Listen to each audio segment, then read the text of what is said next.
Four AI labs are each insisting their model is the smartest one alive right now. Anthropic, OpenAI, Google DeepMind, xAI.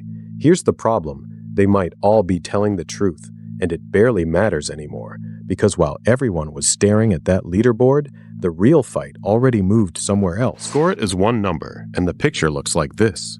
On the Artificial Analysis Intelligence Index, to share the broadest single ranking, the labs themselves actually watch. Claude Opus 4.8 sits on top with 55.7. GPT 5.5 is right behind at 54.8, less than a single point back. Then it opens up. Gemini 3.1 Pro at 46.5. Grok 4.3 at 37.6. Break it down by specialty, and the crown keeps changing hands. Claude Opus 4.8 dominates coding. 88.6% on SWE Bench Verified, the test that grades whether an AI can actually fix a real software bug, not just talk about one. Gemini 3.1 Pro leads pure reasoning, 77% on ARC AGI 2, 94.3% on GPQA Diamond, PhD-level science questions. GPT 5.5 still wins most creative writing comparisons. Grok's edge is live information. It can see what's happening on X right now, and nothing else can. Here's what the marketing screenshots don't show you. The two models actually fighting for the crown, Anthropic's and OpenAI's, are separated by 9/10 of 1 point, not 9 points, 0.9. Two companies have spent a combined tens of billions of dollars training these systems, and at the very top, they've landed a rounding error apart. When the race is that close, it stops being about who's smartest. When products get that close on quality, they start competing on price instead. Claude's current frontier model runs about $5 for a million words of input, $25 for a million words of output, with a faster, cheaper mode underneath that. That's not a company selling genius anymore. That's a company selling a commodity and racing to be the cheapest one on the shelf. So if smartest is basically a tie, what are these four companies actually racing over? Here's the decode. It isn't intelligence anymore. It's endurance. Specifically, how long a piece of software can work completely alone before a human has to step back in. The people who track this call it time horizon, and it comes from a nonprofit called METR. Their test doesn't ask whether an AI is smart.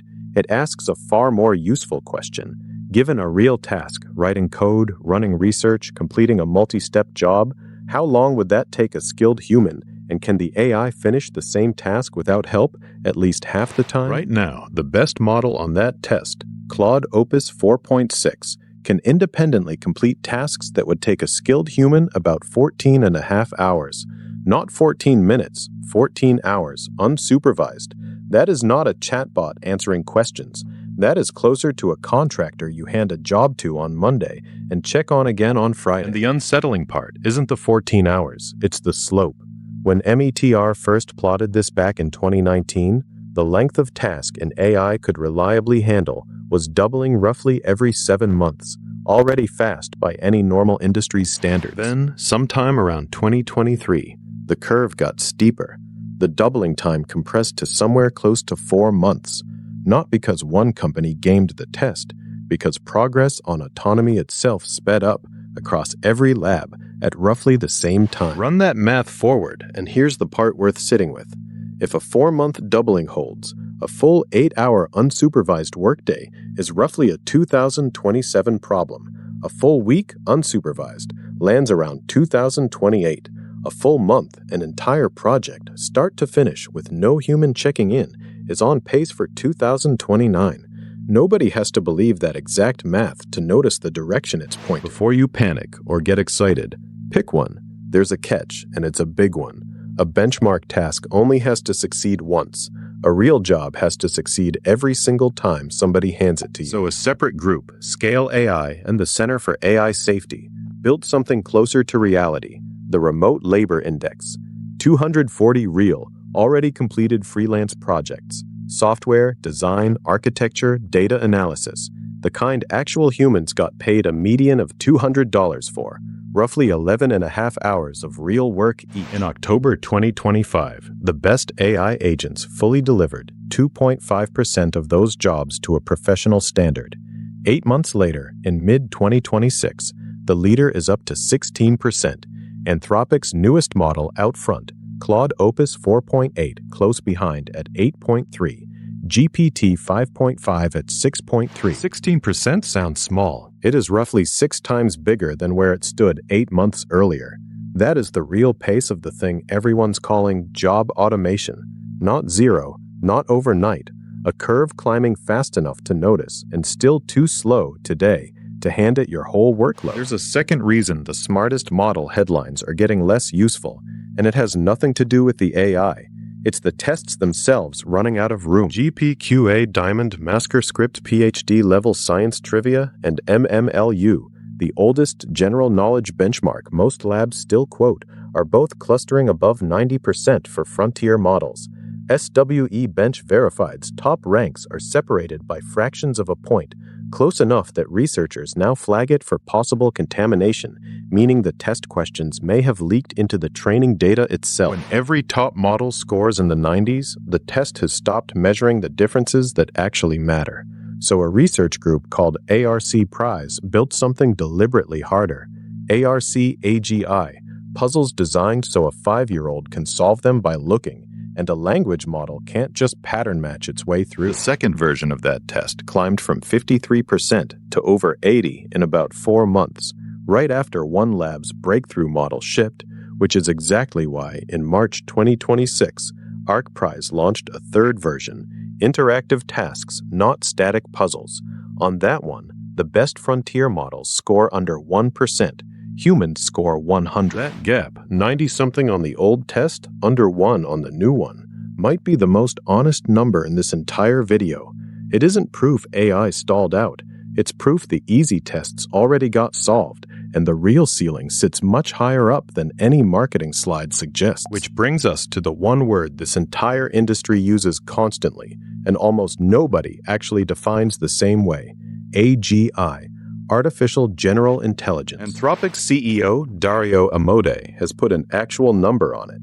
When a model can do everything a Nobel laureate-level human can do across many different fields, his own guess is 2026 or 2027. That is not next decade. That is this year or next. OpenAI's Sam Altman has said AGI will probably get developed sometime during the current U.S. presidential term, so by 2028 at the latest on his own math. And then, almost in the same breath, he's called the term AGI itself not a super useful term anymore, because in his own words, the goalposts keep moving. Google DeepMind's Demis Hassabis is the outlier on caution. His own public estimate went from 5 to 10 years back in 2024, down to 3 to 5 years by early 2025. Asked directly about Amodei's guess, his answer was polite but clear. I think the timelines are a little bit longer. So the 3 people with arguably the most information on the planet about their own technology cannot agree on when it arrives, or, increasingly, on what it even means once it does. That disagreement isn't a footnote, it's the actual story. Put the 3 threads together and a different picture forms than the one in the headlines.